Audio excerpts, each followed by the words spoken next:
ఉత్తరాంధ్ర నియోజకవర్గాల్లో చీపురుపల్లికి ప్రత్యేక స్థానం. ఎక్కువగా గ్రామీణ ప్రాంతం ఉండే నియోజకవర్గం. మ్యాంగనీస్ గనులతో నిండిన ప్రాంతం. గతంలో ఫేకర్ పరిశ్రమ మంచి వాణిజ్య కార్యకలాపాలను నడిపింది.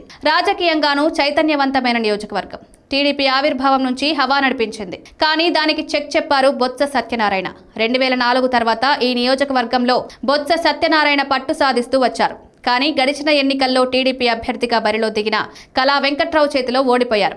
రాష్ట్ర స్థాయిలో వీచిన కూటమి ప్రభంజనంతో ఓటమి చవిచూశారు. చీపురుపల్లి నియోజకవర్గంలో తూర్పు కాపు సామాజిక వర్గం అధికం.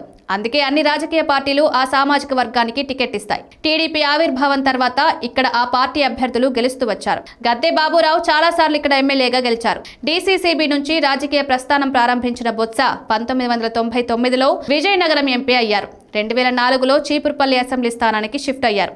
ఆ ఎన్నికల్లో గెలిచిన బొత్స రాజశేఖర రెడ్డి కేబినెట్లో మంత్రి అయ్యారు. 2009లో రెండోసారి గెలిచి 14 వరకు మంత్రిగా కొనసాగారు. అదే సమయంలో ఉమ్మడి రాష్ట్రానికి ప్రదేశ్ కాంగ్రెస్ కమిటీ అధ్యక్షుడిగా కూడా వ్యవహరించారు. 2014లో కాంగ్రెస్ అభ్యర్థిగా పోటీ చేసి ఓడిపోయారు. 19లో వైసీపీ అభ్యర్థిగా పోటీ చేసి ఘన విజయం సాధించారు. 5 ఏళ్ల పాటు జగన్ మంత్రివర్గంలో మంత్రిగా కొనసాగారు. 24 ఎన్నికల్లో ఓడిపోయారు. ప్రస్తుతం బొత్స సత్యనారాయణ విశాఖ స్థానిక సంస్థల నుంచి ఎమ్మెల్సీగా ఉన్నారు. శాసన మండలిలో వైసీపీ పక్ష నేతగా ఉన్నారు. అయితే మొన్నటి ఎన్నికల్లో బొత్స ఓటమికి ప్రధాన కారణం కూటమి ప్రభంజనం. 2014లో కాంగ్రెస్ అభ్యర్థిగా పోటీ చేసి రాష్ట్రంలోనే ఎక్కువ ఓట్లు తెచ్చుకున్న నేతగా గుర్తింపు సాధించారు. తనకంటూ ఒక మార్క్ ఉంది విజయనగరం జిల్లాలో. చీపురుపల్లి నియోజకవర్గంలో సైతం బలమైన క్యాడర్ ఉంది. ఆపై బంధుగణం ఉంది.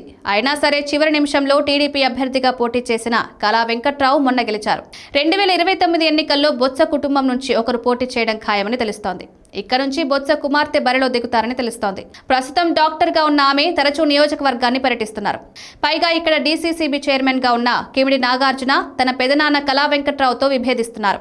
5 ఏళ్ల పాటు పార్టీని కంటికి రెప్పలా కాపాడితే చివరి నిమిషంలో తన సీటును తన్నుకుపోయారన్న బాధ ఆయనలో ఉంది. వచ్చే ఎన్నికల్లో చీపురుపల్లి అసెంబ్లీ సీటు తనకే ఇవ్వాలని నాగార్జున కోరుతున్నారు. కళా వెంకట్రావు మాత్రం తన కుమారుడికి ఇప్పించుకునే ప్రయత్నంలో ఉన్నారు.